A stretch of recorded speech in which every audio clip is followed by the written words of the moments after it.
Hello बच्चों, कैसे हैं आप। आई होप कि आप सभी बहुत अच्छे होंगे। मुझे ऐसा लगता है कि अब सभी बच्चों के एग्ज़ाम्स के टाइम जो है वो पास आ रहे हैं। कुछ लोगों के एग्ज़ाम चल रहे होंगे या कुछ कुछ के आने वाले होंगे। तो आज का मेरा जो वीडियो है आपने देखा होगा कि उसका टॉपिक है secret tips to score good marks in maths. मतलब कि हम मैथ्स में कैसे कुछ स्टेप्स को फॉलो करके अपने बहुत अच्छे नंबर स्कोर कर सकते हैं। बच्चों, उस वीडियो स्टार्ट करने से पहले मैं आपको एक बात बता दूं कि मेरा जो ये चैनल है और मेरी जो वीडियोस होती हैं वो उन बच्चे के लिए नहीं है जो बच्चे पहले से ही मैथ्स में बहुत ज़्यादा एक्सपर्ट हैं और बहुत अच्छे नंबर स्कोर करते हैं। ये चैनल मैंने उन लोगों के लिए बनाया था, बच्चे ही नहीं, उन बड़े लोगों के लिए भी जिनके मैथ्स के बेसिक्स थोड़े कमज़ोर हैं और जो बच्चे मैथ्स में अच्छा स्कोर नहीं कर पाते हैं क्योंकि उनके बेसिक क्लियर नहीं हैं। तो वो मेरी जो वीडियोस होती हैं वो उन्हीं बेसिक को क्लियर करने के लिए और आसान तरीके से आपको समझाने के लिए इस चैनल पे मैं बनाती हूँ। तो बच्चों, आज का जो वीडियो है वो एक तरीके से गाइड का काम करेगा कि किस तरीके से आप लोगों को मैथ्स को प्रिपेयर करना चाहिए या पढ़ना चाहिए जिससे कि हम अच्छे नंबर स्कोर कर पाएँ और पहले से इम्प्रूव कर पाएँ अपने स्कोर्स को। तो आज मैं आपको कुछ 5 स्टेप्स बताऊंगी जिनको फॉलो करके हमें अपने मैथ्स को स्ट्रॉन्ग भी कर सकते हैं और एग्जाम में बहुत अच्छे स्कोर भी पा सकते हैं। चलिए बच्चों, तो स्टार्ट करते हैं। पहला हमारा स्टेप क्या होगा। देखो, जब भी हमारे एग्ज़ाम्स आते हैं और हम मैथ्स की प्रिपरेशन स्टार्ट करते हैं या फिर एग्ज़ाम से पहले की भी मैं बात करती हूँ, चाहे वो वेकेशंस हो या कुछ भी हो, अगर आपको जिस भी टाइम लगता है कि मेरा मैथ्स कमज़ोर है और आज से मुझे अपना मैथ्स स्ट्रॉन्ग करना है, मुझे पूरी मेहनत करनी है, पूरी डेडिकेशन के साथ टाइम देना है, तो प्लीज़ आप इन स्टेप्स को फॉलो कीजिए और मुझसे जहाँ तक हो सकता है मैं आपको हेल्प करूँगी डेफिनेटली आपके स्कोर्स को अच्छा बनाने के लिए। तो सबसे पहला स्टेप हमारा क्या है बच्चों। Always start with easy problems.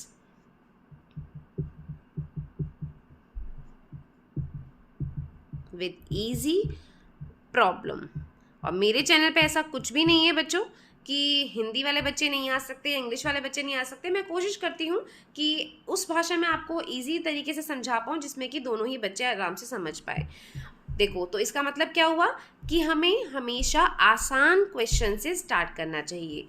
देखो, अगर हमें अपना मैथ्स अच्छा करना है बच्चों, तो इसका मतलब ये नहीं है कि हम कोई भी रिफ्रेशर उठा के क्वेश्चन करना स्टार्ट कर देंगे। नहीं, बिल्कुल भी नहीं। जब हम स्टार्ट करेंगे मैथ्स, तो बच्चों सबसे पहले हम स्टार्ट करेंगे एनसीईआरटी की बुक से। एनसीईआरटी की मैथ्स की बुक बहुत अच्छी है और सारी क्लासेस में अवेलेबल होती है, कोई भी प्रॉब्लम नहीं होती। तो हमेशा हम उसी से स्टार्ट करेंगे, कोई रिफ्रेशर को पहले हम नहीं छुएंगे। उसके बाद हमें क्या करना है, एनसीईआरटी की बुक में भी बच्चों हमें सीधा एक्सरसाइजेस पे नहीं जाना है। हम स्टार्ट करेंगे, पहले तो उसकी जो थ्योरीज होती हैं उसको रीड करेंगे, समझने की कोशिश करेंगे टॉपिक को, जिससे कि हमारे माइंड में वो टॉपिक क्लियर हो जाए। और उसके बाद हमें किससे स्टार्ट करना है, जो भी सॉल्व एग्जाम्पल्स होते हैं ना, जो पहले से ही वहाँ पे सॉल्व हैं, उन एग्जाम्पल से हमें स्टार्ट करना है। सॉल्व एग्जाम्पल्स आप हमेशा देखो, जब भी मैथ्स करते हो तो एक कॉपी आपके पास, नोटबुक ज़रूर ही होनी चाहिए। नोटबुक और पेन या पेंसिल कुछ भी लेके बैठिए, स्टार्ट कीजिए सॉल्व एग्जाम्पल से। आप क्वेश्चन लिखिए अपने नोटबुक में और कोशिश कीजिए बुक को बंद करके कि उस क्वेश्चन को खुद से सॉल्व करने के लिए। अगर आपकी उस क्वेश्चन में कुछ गलतियां भी होती हैं तो बच्चों आपको वहाँ पे सॉल्व्ड एग्जाम्पल है तो आपको सारे स्टेप्स भी मिल जाएंगे, आंसर भी आप अपना चेक कर सकते हो और किस स्टेप में आप कहाँ गलती कर रहे हो वो भी आप देख सकते हो। तो हमेशा स्टार्ट कीजिए सॉल्व्ड एग्जाम्पल से। उसके बाद ही धीरे धीरे जब वो एग्जाम्पल सही होने लगे, आपको कंसेप्ट क्लियर हो जाए, तो आप आइए एक्सरसाइज पे। फिर आप धीरे धीरे एक्सरसाइज को सॉल्व करना स्टार्ट कीजिए। देखिए बच्चों, ये बेस्ट तरीका है हमको उस चीज़ को क्लियर करने का, किसी भी कंसेप्ट की बात मैं आपको कर रही हूँ। ओके, तो ये तो हो गया हमारा पहला स्टेप कि हमें क्या करना है, हमेशा इजी प्रॉब्लम से स्टार्ट करना है। और वो भी हम सबसे पहले एनसीईआरटी की बुक से स्टार्ट करें तो बहुत अच्छा है। उसमें से हमें सबसे पहले थ्योरेटिकल पार्ट समझना है। कोई भी टॉपिक अगर हम ले रहे हैं उसकी डेफिनेशन क्या है, उसके कंसेप्ट क्या है, वो क्लियर हो गए। उसके बाद सॉल्व्ड एग्जाम्पल हमें सॉल्व करने हैं। उसमें अगर हम सही से हम कर पा रहे हैं तो उसके बाद हमें सेकेंड स्टेप में एक्सरसाइजेस पे जाना है। एक्सरसाइज सॉल्व कीजिए और आंसर को चेक करते रहिए। अगर कोई प्रॉब्लम आ रही है तो कोई बात नहीं, उसको दोबारा से प्रिपेयर कर सकते हैं। सेकेंड स्टेप हमारा क्या है जो कि बहुत इम्पॉर्टेंट है, वो है बेसिक्स क्लियर करना। देखो बच्चों, मैथ्स के जो बेसिक्स है ना वो क्लियर करना बहुत ज़रूरी है। मेन जो आपका मैथ्स है, जो बेसिक मैथ जिसको हम बोलते हैं, वो हमारा स्टार्ट हो जाता है 3rd स्टैंडर्ड से लेकर 8th स्टैंडर्ड तक, वो हमारा बेसिक मैथ्स होता है, ठीक है। उसके बाद 9th-10th में हम एडवांस मैथ्स पढ़ते हैं।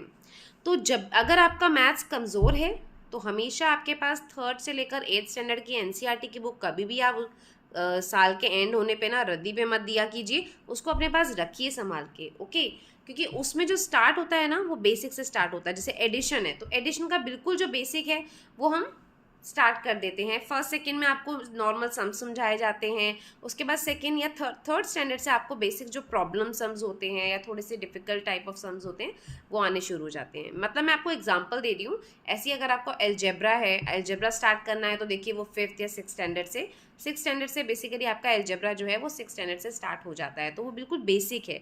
अगर आपको आगे जाके एलजेब्रा में कोई कन्फ्यूजन हो रही है तो कोई बात नहीं, आप अपनी 6th स्टैंडर्ड की बुक निकालिए, उसमें एलजेब्रा का चैप्टर खोलिए और उसके सॉल्व्ड एग्जाम्पल्स कीजिए, एक्सरसाइज कीजिए, अपने बेसिक्स को स्ट्रॉन्ग कीजिए। और उसके बाद आपके जब बेसिक क्लियर हो जाएंगे तो आप उसका जो एडवांस क्वेश्चन भी करेंगे ना अपने क्लास में या लेवल में जाके आगे, तो आपको कोई प्रॉब्लम नहीं होगी। तो ये जो हमारा बेसिक क्लियर करने का फंडा है ना, ये सबसे ज़्यादा इंपॉर्टेंट है। और आप सबको पता है जो कि मेरे चैनल से जुड़े हुए हैं, उन बच्चों को पता है कि मैंने ये जब चैनल स्टार्ट किया था तो मेरा मोटिव यही था कि जिन बच्चों का मैथ्स कमज़ोर है, क्योंकि बच्चों 95% जो बच्चे होते हैं ना जो मैथ्स में अच्छा नहीं स्कोर कर पाते, वो बच्चों का जो मैथ्स वीक होता है उसका रीज़न ही ये होता है कि उनका बेसिक जो है मैथ्स वो क्लियर नहीं होता है। आगे की क्लास में चले तो जाते हैं बट बहुत जगह पे वो, जैसे कि वहाँ पर अगर एलसीएम लेने की बात आई, एचसीएफ लेने की बात आई, या फिर फ्रैक्शन वाले सम सॉल्व करने हैं या डेसिमल वाले सम सॉल्व करने हैं, इन सभी भी मैं वीडियोस आपकी बना चुकी हूँ और आगे भी मैं वीडियो बनाना कंटिन्यू करूँगी। पर मैं आपको आज सिर्फ समझा रही हूँ कि किस तरीके से हमको अपना मैथ्स प्रिपेयर करना चाहिए। तो ये सारे जो कंसेप्ट होते हैं ना बच्चों, इनको क्लियर करना बहुत ज़रूरी है, नहीं तो हम आगे एडवांस लेवल के जो हमारे टॉपिक्स होते हैं मैथ्स में वो हम क्वेश्चन को नहीं सॉल्व कर पाएंगे। तो इसलिए हमारा जो बेसिक क्लियर करने का स्टेप है ये बहुत ज़रूरी है और आपको इसको क्लियर करना बहुत बहुत ज़रूरी है। चलिए नेक्स्ट लेते हैं। 3rd स्टेप हमारा क्या है? Find a good tutor. मेरा मानना है बच्चों कि अगर कोई भी बच्चा, ना कि सिर्फ मैथ्स में, अगर किसी भी सब्जेक्ट में वीक है ना, तो पेरेंट्स आप प्लीज़ कोशिश कीजिए कि एक अच्छा ट्यूटर या अच्छी ट्यूशन टीचर कहीं पे भी अगर आपके आसपास हो, लेकिन आप देख लीजिए कि टीचर अच्छा होना चाहिए। चाहे तो आप बच्चे को पहले ट्राई क्लास दिलाइए और आप खुद नोटिस कीजिए कि टीचर कितना ध्यान दे रही है, टीचर की कितनी नॉलेज है, कितनी एक्सपीरियंस है और वह बच्चे को किस तरीके से वो हैंडल कर पा रही है। तो ये बहुत ज़रूरी है। और मैंने देखा है कि जो बच्चे किसी भी सब्जेक्ट में वीक होते हैं और अगर उनको एक एक्स्ट्रा गाइडेंस मिल जाती है ट्यूशन में तो वो डेफिनेटली इम्प्रूव कर पाते हैं। बस आपको अच्छी टीचर ढूंढनी है, क्योंकि बच्चों टीचर अच्छी होने से बहुत फ़र्क पड़ता है।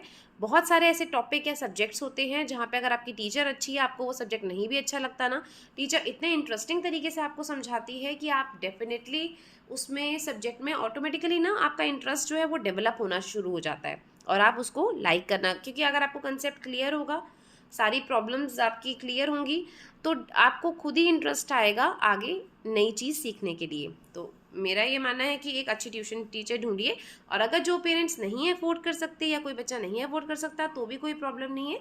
आजकल यूट्यूब पे बहुत अच्छे अच्छे वीडियोज़ होते हैं, एजुकेशनल वीडियोज़, क्लास वाइज भी होते हैं, टॉपिक वाइज भी होते हैं।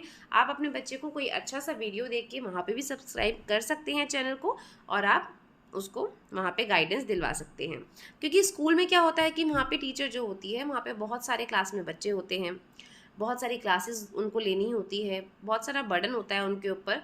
लेकिन होता क्या है, उस प्रॉब्लम के बीच कोई भी टीचर ना आपको स्कूल में पर्सनल असिस्टेंस नहीं दे सकती।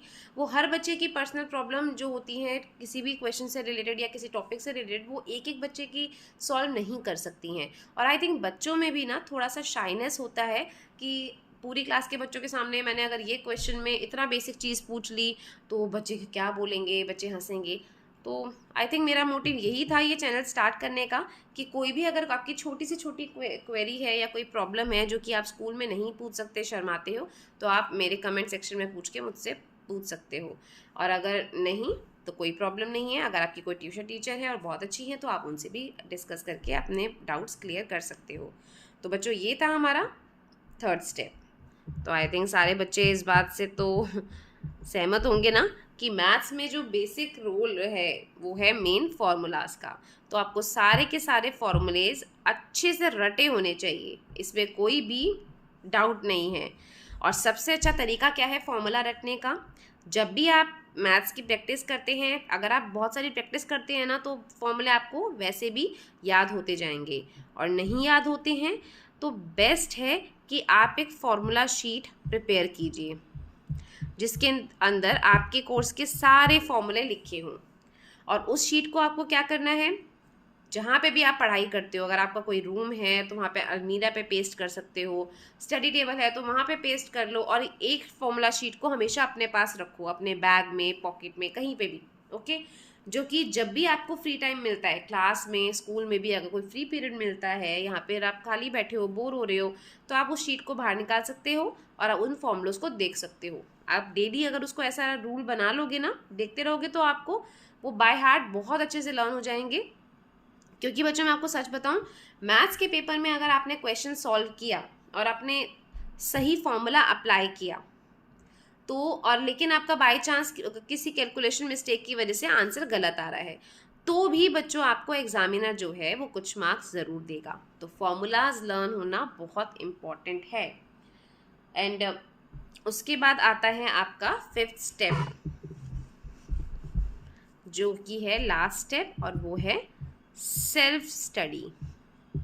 तो बच्चों अगर आप स्कूल में पढ़ के आते हो या आप ट्यूशन भी लगाते हो, तो उसके बाद भी आपको कम से कम 1 घंटे की सेल्फ स्टडी जो है वो डेली ज़रूरी है।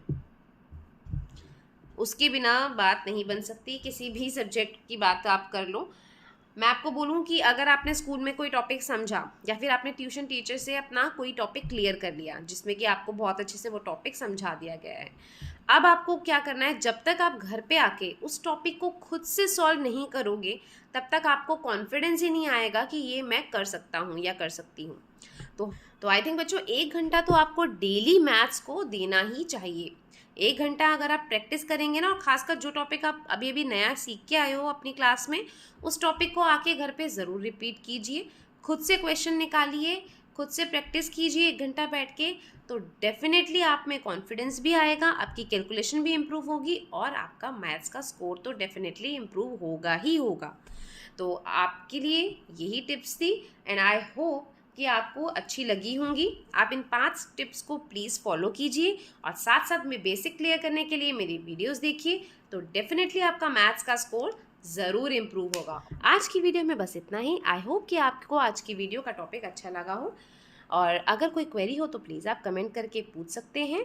और आपको अगर मेरी वीडियो से हेल्प मिली हो, आपको मेरी वीडियो अच्छी लगी हो, तो प्लीज़ मेरी वीडियो को लाइक कीजिए, फ्रेंड्स के साथ शेयर कीजिए और मेरे चैनल को सब्सक्राइब कीजिए। थैंक्स फॉर वॉचिंग बच्चों।